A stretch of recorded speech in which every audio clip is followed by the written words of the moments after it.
कि पवन धरती बड़े भाई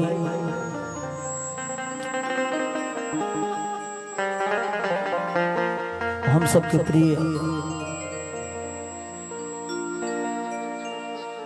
जिगेश प्रसाद जी के दरबार में आज उनके पिता के ब्रह्मभोज में हम सब उपस्थित बानी जा।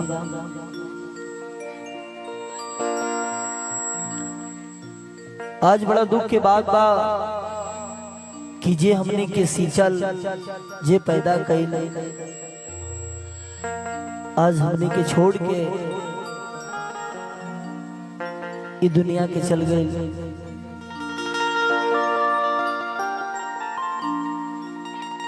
ये सबसे बड़ा दुख के बाद बा। और चाचा जी हमने के बीच भले नहीं किए, लेकिन वहां के प्यार आशीर्वाद दुलार सब हमने के साथ बा। आदमी मर जाला आत्मा कबो ना मरेले।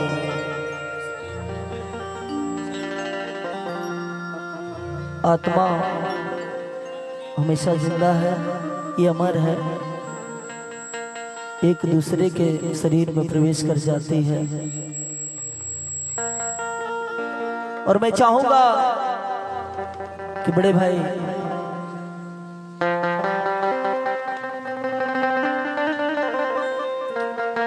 भाई प्रहलाद और हम सबके प्रिय जुगेश भैया शुभम कुमार जी अभिनंदन भैया सभी लोग, मैं चाहूंगा कि एक बार आप लोग पूरे परिवार के साथ इस मंच पे आइएगा जब मैं बुलाऊंगा तो। उससे पहले और सबसे बड़ी बात कि आप लोगों ने मुझे इतना आशीर्वाद प्यार दुलार दिया कि आप लोगों ने अभिनेता से नेता बना दिया। हमारे परम मित्र गंगा सागर भैया, मैं चाहूंगा कि आप मंच पे आए, आइए मंच पे आइए। आपका जगह वहां नहीं है, आप एक कलाकार हैं, मैं कलाकारों की बहुत इज्जत करता हूं। चाचा जी लोग बैठल बड़ी जा, तनी दोनों हाथ उठा के एक बार आशीर्वाद दी जाओ। आशीर्वाद तो बहुत देले बड़ी जा आप लोग, बहुत बहुत धन्यवाद।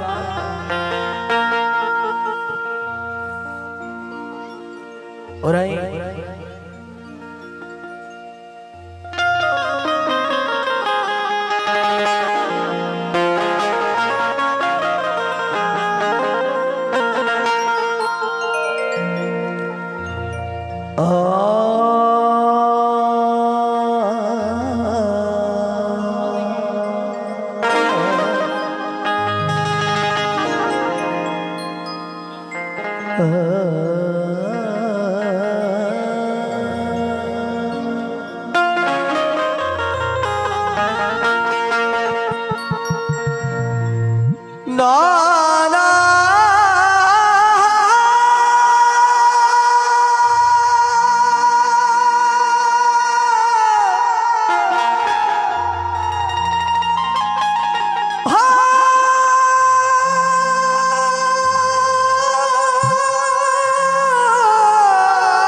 जितना दिया सरकार ने उतनी मेरी औकात नहीं।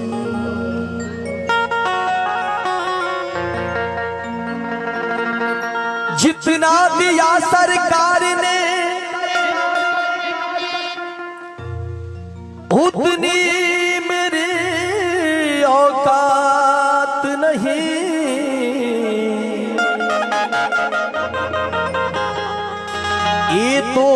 करम है उसका,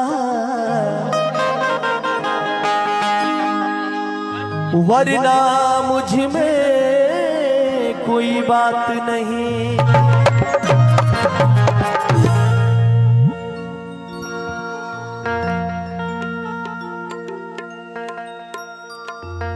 जाते जनाजे से पूछा किसी ने, ये लौटेंगे कब और कहाँ जा रहे हैं।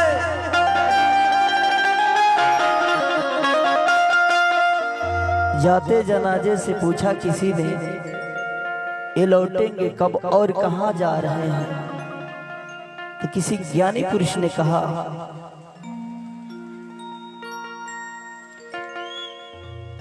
कि जिंदगी की सजा काट करके आए जहां से वहीं जा रहे हैं।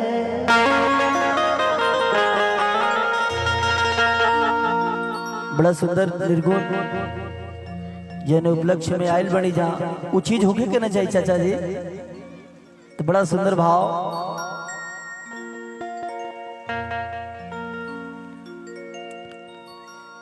और मोर पिछुआ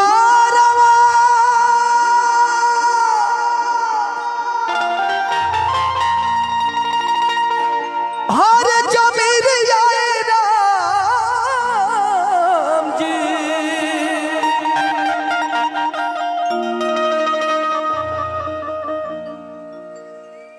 और पवन झकोर लाए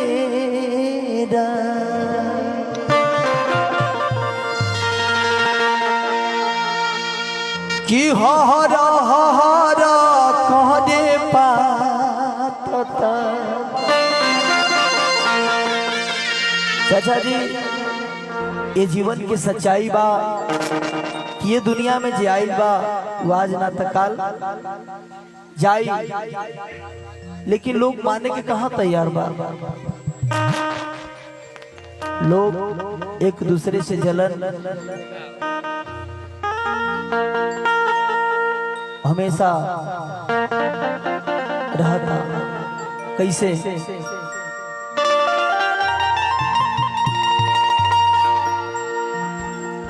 मोर पिछुआ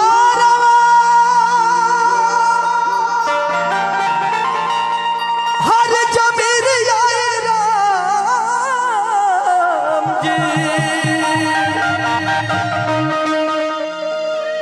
पवन झकोर लाए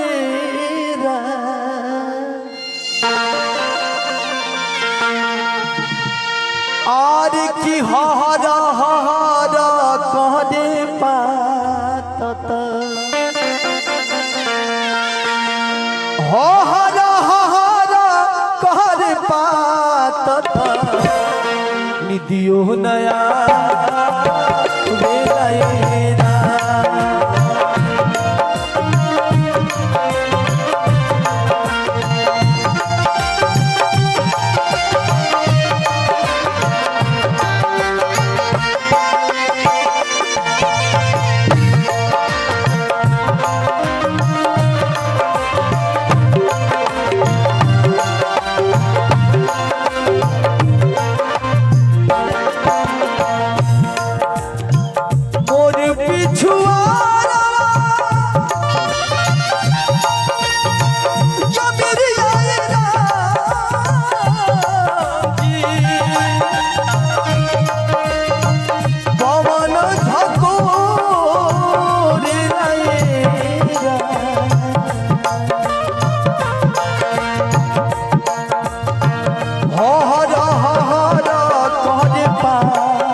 आशीर्वाद आदरणीय हम सबके बड़े भाई छट्टू पहलवान जी की तरफ से बहुत ढेर सारा आशीर्वाद। और कहे के बाद ये जीवन की सच्चाई बा, कितना सुंदर भाव। होत भिनु सारे फाटे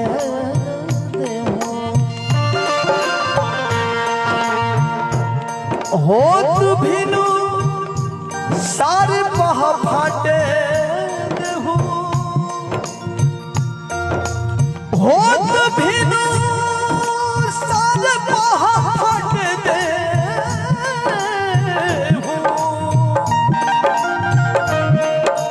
आरे बढ़ाई बुला इबुएरा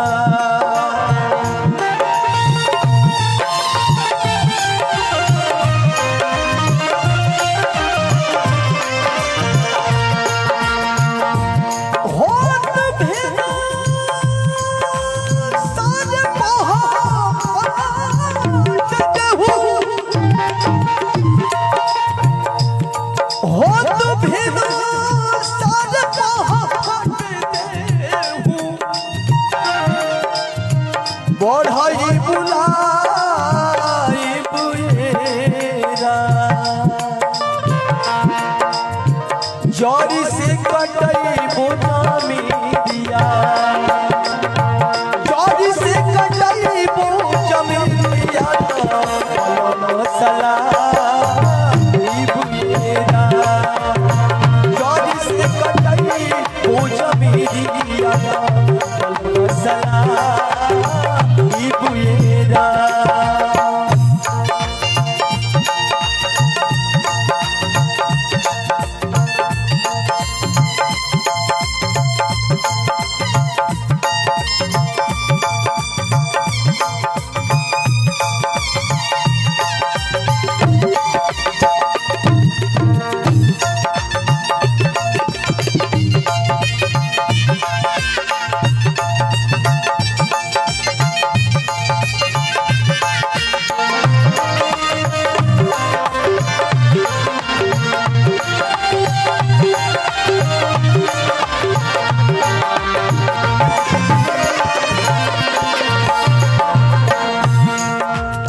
बड़ा सुंदर भाव।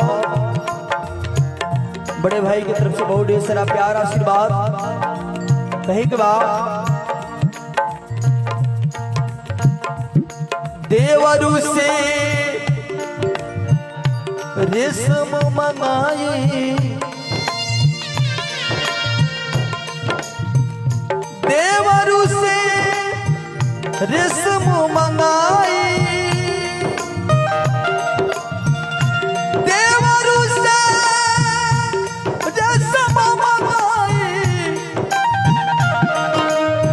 पलंग बीनवाई बुएरा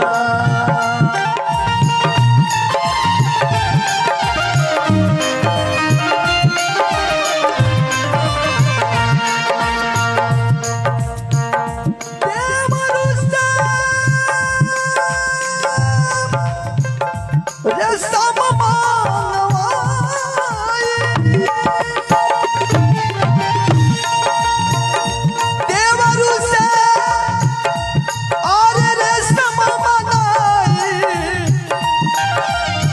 पलंग बीनवाई बुएरा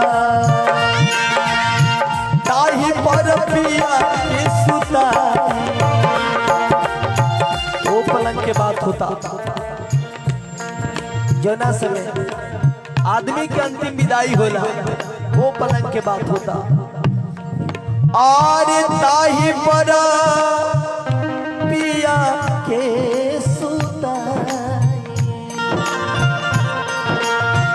ताही पर पिया के सुताई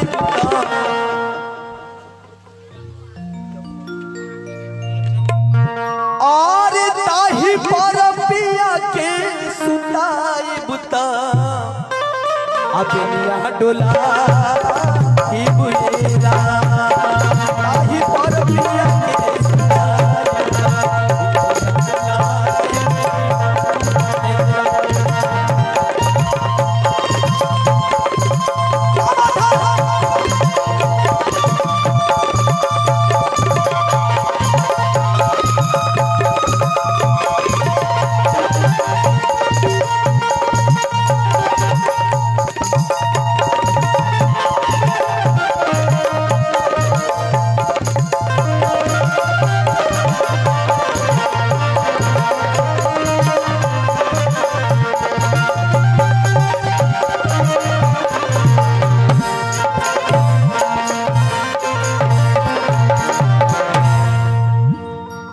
बहुत बहुत धन्यवाद। अगर अच्छा लगा होगा तो जोरदार ताली होगी चाहिए।